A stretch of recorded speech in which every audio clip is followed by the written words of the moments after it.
I was caught off guard when I found out you weren't staying with us. I didn't make a reservation for you, and my mind went blank with frustration. We're on a family vacation that I never even wanted to go on in the first place, and now we're at a fancy hotel. My husband pretends not to notice the tension and walks away. "We'll see you at checkout, Emily," he says as he heads into the luxurious hotel with everyone else, leaving me behind. My name is Emily, and I just turned 30 this year. I'm a stay-at-home mom living with my husband, Spencer, my mother-in-law, Kate, and our son, Sean, who is now 3. Spencer and I met on a blind date 7 years ago, and married shortly after. Our life together has been ordinary and free of major conflicts, and we're known among the neighbors as a loving couple. 2 years after we married, we had Sean. Spencer was busy with work but was always actively involved in childcare. I had no complaints about him, and life was manageable. However, things began to change after Sean was born. 6 months ago, my father-in-law passed away, and Kate was set to move in with us. The last time I saw her other than at our wedding was when Spencer and I visited her to announce our engagement. It had been quite some time, and my first impression of her hadn't been positive. My father-in-law, on the other hand, was always kind to me and left me with a good impression. I remember his concerns about whether I was the right choice for Spencer and his worries that I might cause him trouble. His bluntness about these concerns stung, and although Spencer worked hard to win her approval, Kate's disapproving looks were hard to ignore. We eventually managed to get her approval with some persuasion, but I still resent how openly critical she was in front of me. When Kate and her belongings finally arrived at our house, I was determined to stay positive and do my best to get along with her. I helped her unpack and was relieved to see she was kind to Sean. Spencer and I divided the tasks. He handled the heavy items while I took care of the smaller things. Unpacking went smoothly, until a minor issue arose. "This is supposed to go over here," Kate commented, referring to a fake plant I had placed to brighten up the room. Although I was annoyed by her criticism, I moved the plant to where she wanted it. She then spent some time watching TV and didn't offer any help with the unpacking. I was busy managing Sean and finishing up the packing, but couldn't ask Spencer, who was resting after handling the heavy lifting, for help. I ended up finishing the task with mixed emotions, feeling the strain of trying to keep the peace. Tried to convince myself that Kate was just struggling with the change in her living situation and pushed aside my frustration towards her. However, her criticism persisted daily. One morning, after waking up early to prepare breakfast for everyone, I attempted to take a break. But Kate's voice cut through the quiet. "If you have time to rest, you should be cleaning up the house." She never gave me a moment's peace, constantly criticizing how I did things. Meanwhile, she was rarely home during the day and never seemed to lift a finger herself. The constant strain was wearing me down, so I decided to talk to Spencer about her behavior. "She must be having a hard time adjusting," I said, hoping for some support. But despite knowing how she treated me, Spencer didn't intervene. I would lay in bed each night, my hands on my forehead, overwhelmed and unable to sleep. No matter how I felt, my 3-year-old son would cry at night from the exhaustion. I struggled to get out of bed to comfort him, and Kate, disturbed by the noise, would shake me awake, scolding me for not attending to him sooner. "How can you still be sleeping when your son is crying? It's your job to take care of him," she would yell, berating me for my fatigue and inability to keep up.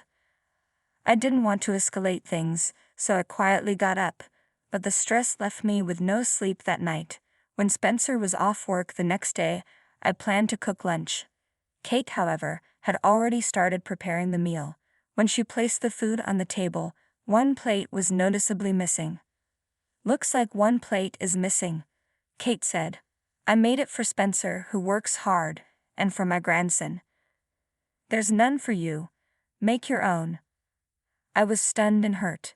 It became glaringly clear that Kate's behavior was more than just criticism. It was deliberate mistreatment. I had been trying to ignore it for a while, but it was impossible to overlook any longer. I struggled to tolerate Kate's behavior, trying to convince myself that she was just being tough on me to make me a better wife. If I didn't keep thinking this way, I would have crumbled under the pressure. Unable to voice my frustrations to Kate directly, I confided in a friend after dropping Scene off at daycare. "That's definitely bullying. How are you holding up?" she asked, genuinely concerned. I detailed everything to my childhood best friend, who listened with empathy. Her concern and support overwhelmed me, and I finally broke down in tears. I had been battling my frustrations alone for too long. She reassured me that I was doing my best and that things would get better.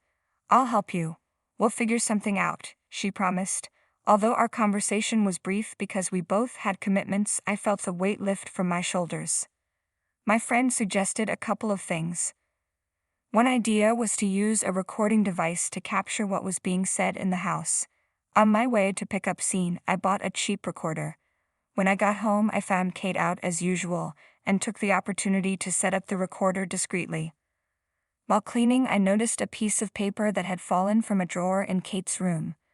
When I picked it up and unfolded it, I discovered it was a personal loan agreement for $20,000. I could hardly believe what I was seeing, but I decided it might be useful and tucked the paper into my pocket. After a while, Kate returned, and soon Spencer came home just in time for dinner. As we sat around the table, Kate began her usual complaints. Then out of the blue she mentioned, "By the way, my friend gave me a discount coupon for a one-night stay at a 5-star spa hotel." Her mention of the coupon seemed like a hint that she wanted to go. Spencer was enthusiastic about the idea, and even Scene seemed excited. I, on the other hand, wasn't thrilled and braced myself for what I anticipated would be an unpleasant experience. "Well, since you're here and you work so hard, you might as well join us," Kate said. I was taken aback. Hearing such an offer from someone who had been so critical of me was astonishing. Part of me wondered if she meant well, though I struggled to believe her offer wasn't made with some ulterior motive. She wanted to book everything for the next day. That night, I couldn't sleep, trying to decide what to do. By morning, I was still conflicted. I sat for a long time, pondering the trip.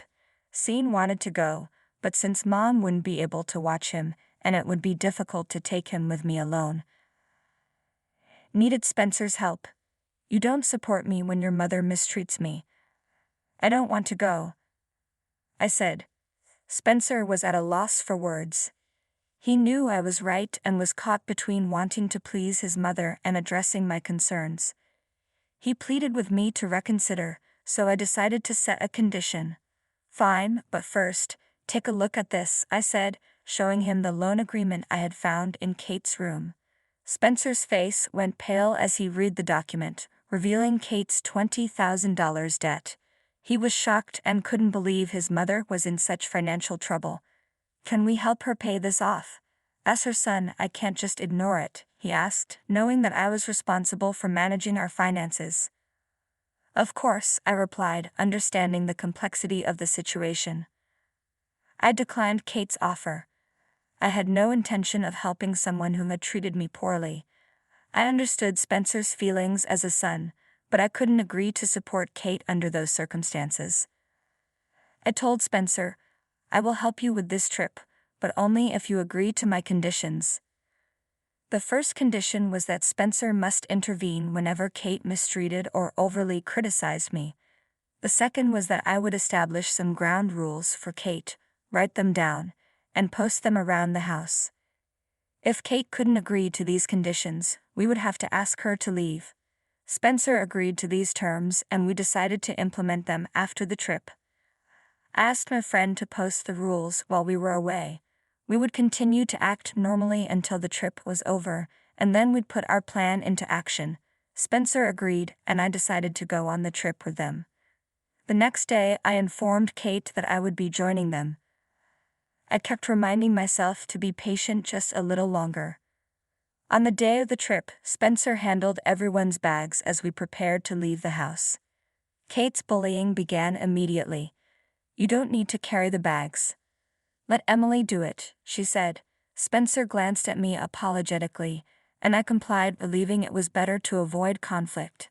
However, the bags were extremely heavy, and managing them while taking care of Scene left me exhausted.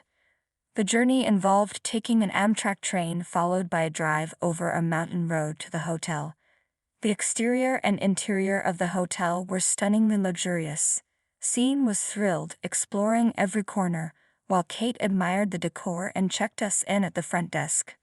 As I grabbed my bag and prepared to head to our room, Kate's next words took me by surprise.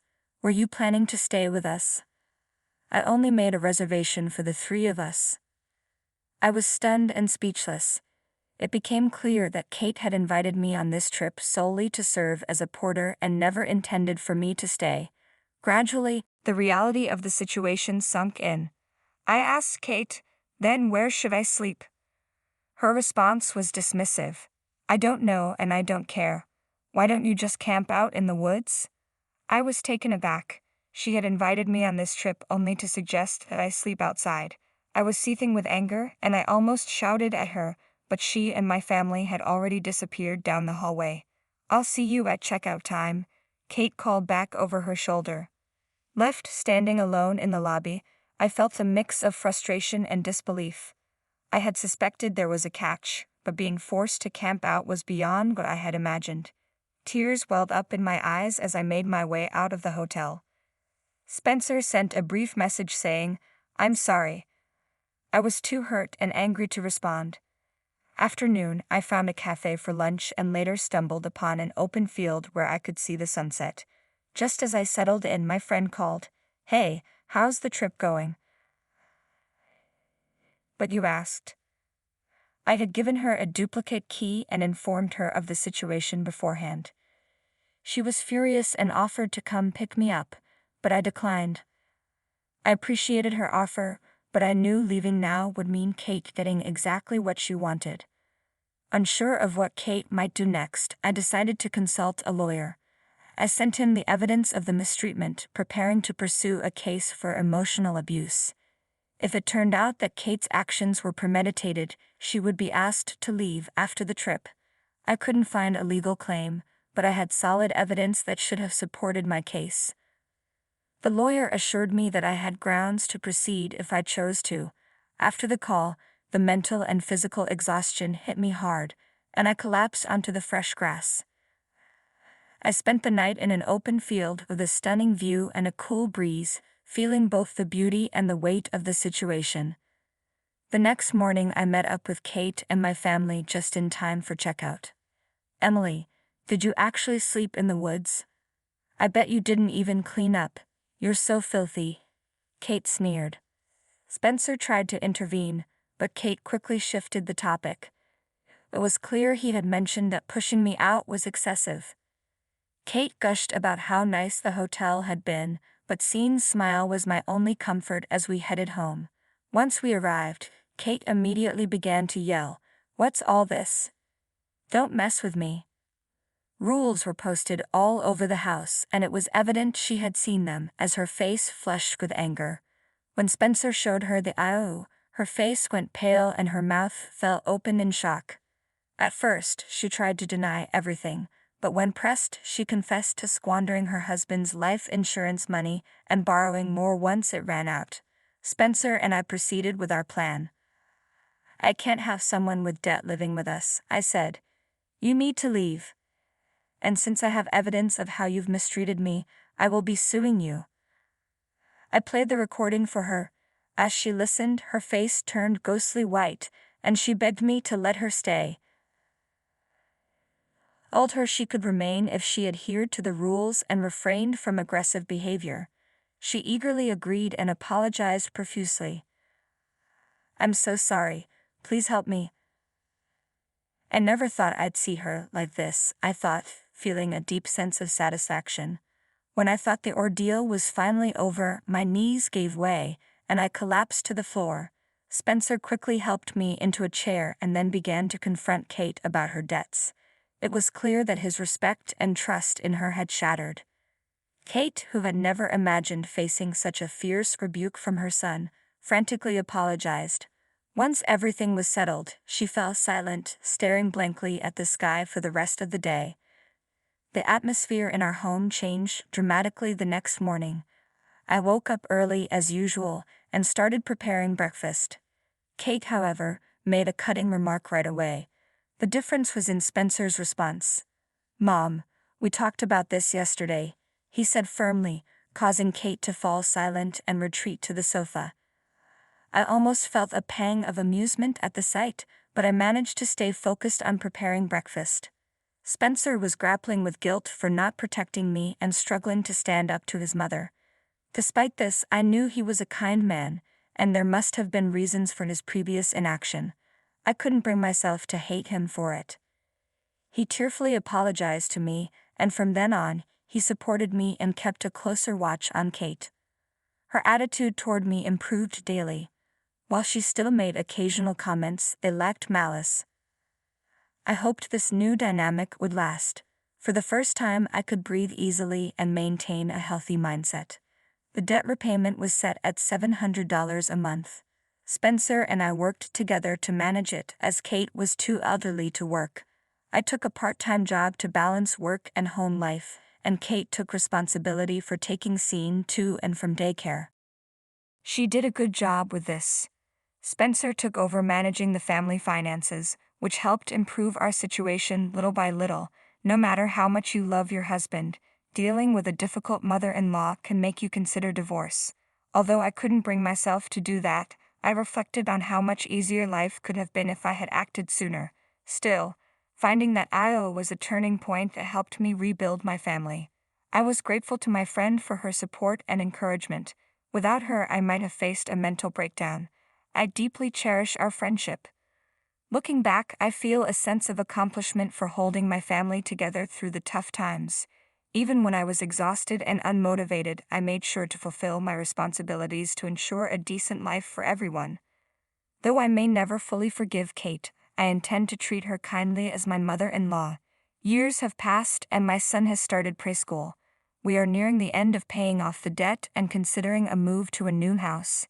Kate has begun helping me more, and my relationship with Spencer has improved significantly. We're even contemplating having another child. Our family is stable now, and I'm content with our progress. I will continue to do my best for my family, always striving to